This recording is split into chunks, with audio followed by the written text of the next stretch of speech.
Okay, so we are going to work on verifying trig identities or proving trig identities. Okay? I don't want you to think like, oh my gosh, we're doing a proof. Okay? It's like a proof, but it's not like a proof all at the same time. Okay? What's going to happen is you are going to be given something like this. And this is one that we're going to work on. Okay? But your goal is to show that these two are equal. Okay? So you're going to manipulate one side or both sides until you get them to equal each other. And when you get the two sides of your identity to equal each other, then you've done your job. Okay? So there's not going to be like a right answer. Your answer is your entire work. And some people's might look different than others. That problem of the day, we had two different ways we could go about it, and that's fine. Okay? So you have a little bit of flexibility, which I think is really nice. Okay? So this is what's going to happen. You are going to be given an identity, and you can do one of three things. You can stick to just the left side and use identities in algebra and manipulate the left side until it looks like the right side.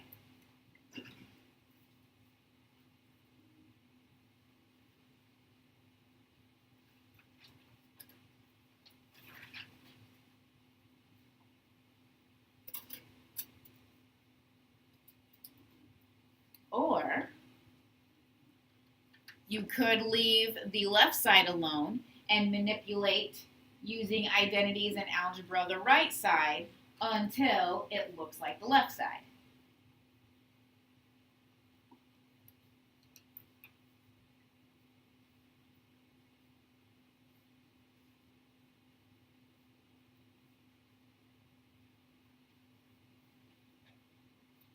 What do you think our third option is going to be?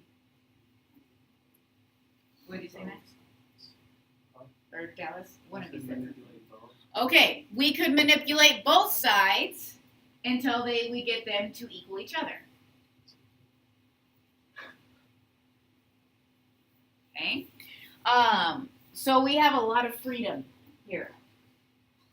Okay? What I do could be different from what Guy does, could be different from what Riley does. We all may have very different answers, but we all get to the same place as far as both sides are equal. Okay, now this is very important. When I say manipulate, I mean that we're going to use algebra and trig identities. I've said that. But look at this very important note. You cannot move terms across the equal sign. We are proving that they are equal. We don't know if they are equal. So what's on the right side has to stay on the right. And what's on the left side has to stay on the left. Nothing can move across the equal sign. Let me close the blinds. Sorry, guys. The sun came out. I shouldn't apologize for the sun shining bright right now. Melt that snow away.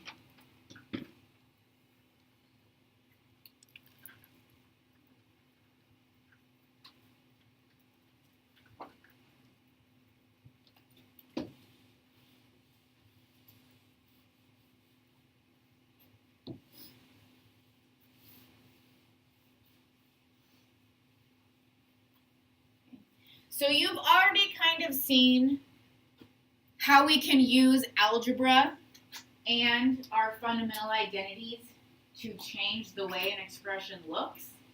So now all we're really doing is now we have two expressions and we want them to be equal. Okay? So you're going to know when you're done. Okay? What I'm going to do is I'm going to go through some suggestions and tips for you. And we're going to do one example together. And then I'm going to pair you up and I'm going to have you complete 3 proofs where the steps are already written out for you. You just have to put them in the correct order. Okay? We're going to be working on this for the next 3 days. Okay? Like I said yesterday, the more of these problems that you do, the better vision that you are going to have for where you should go next. So the only way to get better at this is to practice. I know that there are some things in math that some of you can just like listen to and know how to do. This is not one of them. Okay? All right, so be prepared to think. You're going to step outside of your comfort zone. It's okay. When we're uncomfortable, that means we're learning, and that's a good thing. Okay? Some of you haven't been pushed very hard this semester. This may be the chapter for you, okay? I'm not saying this to scare you. I'm just saying this because it's very different from what we've been doing. All right? And we just need to adjust. Okay? Sometimes it could be helpful to start with the more complicated side. If you have like 5 or 6 things going on the right side, but only one item on the left side, then maybe you want to start with the more complicated side to try to whittle it down. Okay? If you have 2 sides where one has addition, subtraction, and the other has multiplication, division, it's going to be a lot easier to start on the addition, subtraction side rather than trying to get multiplication and make it into addition or subtraction. Okay? We know how to add or subtract fractions by making common denominators, so that's probably going to be a strategy you would have to use in this case. Okay? So if you have addition, subtraction versus multiplication, division, I would go to the addition, subtraction first.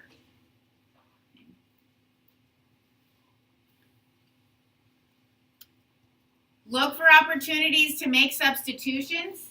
My suggestion to you would be to write those 8 fundamental identities at the top of your paper or on a note card for you to look at as you do your homework, so you have them right there. You should know them off the top of your head, but as you're working on this, if you have them written down so you can see them, these are the opportunities for substitutions that I'm talking about.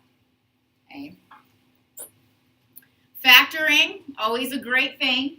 Look for a GCF especially. Okay.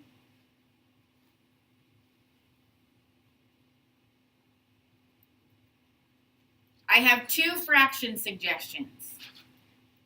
We can combine fractions or we can break up fractions. So you may have 2 fractions where you need to like make common denominators to add or subtract together. Or you may have the case where you have a fraction with 2 or 3 terms in the numerator. It is possible for you to break that apart into the addition of multiple fractions in order to be able to make substitutions with. Okay? We saw this yesterday, multiplying by the conjugate in order to force a Pythagorean identity. That's something that may come up a couple times. Did it come up in your homework? I think it did. I think you had like a 1 minus cosine in your homework, right? And you had to multiply by 1 plus cosine or something like that. Okay? But that was like the example that we did yesterday. My biggest piece of advice, though, is don't give up. Okay? This isn't going to be easy at first. Maybe it will be for you, but it's going to be uncomfortable. But you have to keep trying and persevering, and you'll get there. I promise. Okay? You will get there. So what I'm going to do is we are going to do one example together, and then I'll give you instructions on this activity here. You will have, is it like 4 homework problems? It's not that many. 4 homework problems. All of them need to be attempted tonight. Okay? Kind of like we did yesterday. I kind of did it a little bit. But I'm going to actually have you tell me step by step what you're doing so that I can follow your work. Okay? So this is the example that was on the first slide. This is the problem we're going to do together. And then I'm going to give you your activity. You'll get 3 proofs to look at. Okay?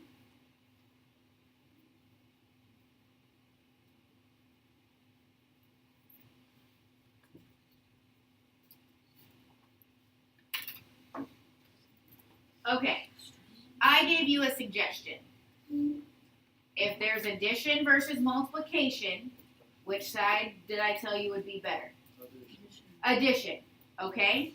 On the left side, we have tangent x plus cotangent x. Okay? Those are functions that we can turn into fractions, correct? Okay, and if we're adding fractions, then we know that we can make common denominators. Okay? So we know that tangent we could change to sine over cosine. And we know that cotangent we could change to cosine over sine. You do have to write both sides of the equal sign every time. But then off to the right, I do want you to tell me what you used in that step. So we use the quotient identity twice. And ID for identity is fine. Okay? All right, now we're adding two fractions. What did I tell you should do? Common denominator. Well, one denominator is cosine and one denominator is sine. So this guy we are going to have to multiply by sine of x over sine of x. And this guy over here we are going to have to multiply by cosine of x over cosine of x so that we could get common denominators. Okay, so I'm just going to make a note that we're trying to make common denominators. Okay, and once you actually make common denominators, we're going to want to add those two fractions together. So this fraction is sine squared over our common denominator, plus this fraction is cosine squared over our common denominator.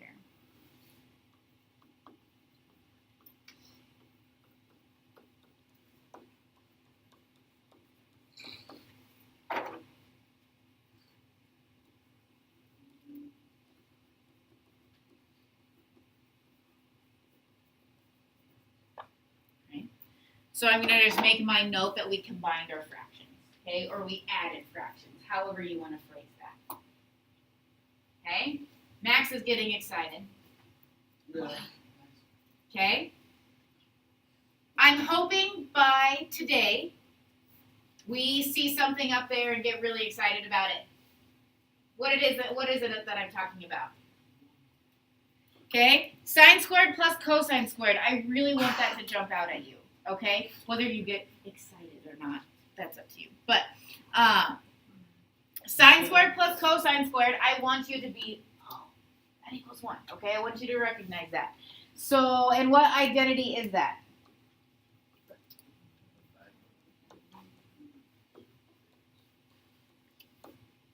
It's the Pythagorean identity.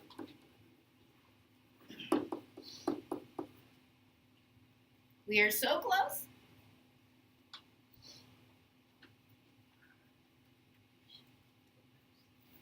What? Okay, so you're saying that you want to like switch the order, is that what you're saying? Oh, you want to switch this side. Okay, and so some of you are going to want to just stay all on one side. Some of you are going to want to work on both sides. All that I care about is that at the end, both sides look the same. So what Emma suggested is that we could take one secant and call it 1 over cosine. We could take cosecant and call it 1 over sine. And then we could take this and we could just rearrange it, right? This is the same thing as taking 1 over cosine and 1 over sine. Do these two sides look identical? Yes.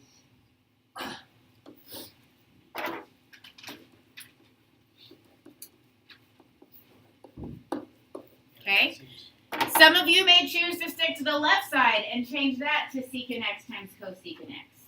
Some of you want to work on both sides. Some of you want to work on one side. It doesn't matter. As long as you get to the end where both sides are equal. Okay? So this is what we are going to do. Emma and Riley P., I'm gonna send you to group up with those groups of 3 girls so we can have pairs, okay? And then you're just gonna have to be a group of 3, okay? So go ahead and move there now.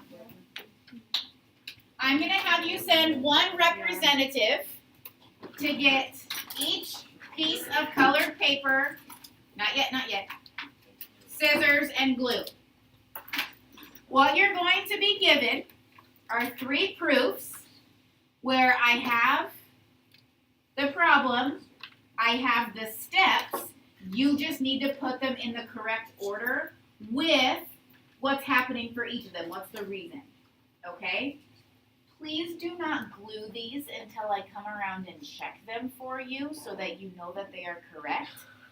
But what you're going to do is you're going to cut these out, you're going to organize them, and then you're going to glue them down so you have an example, okay, with the work kind of already done for you. Does that make sense? Okay? So send 1 representative, get 1, 2, 3 pieces of paper, 1 scissors, 1 glue, and then my 6, 7 homework heroes, you can get your... Yes. How about you hop in that group right there? So if there's 2 pairs at your table, that 1 person could get items for everybody. Just saying.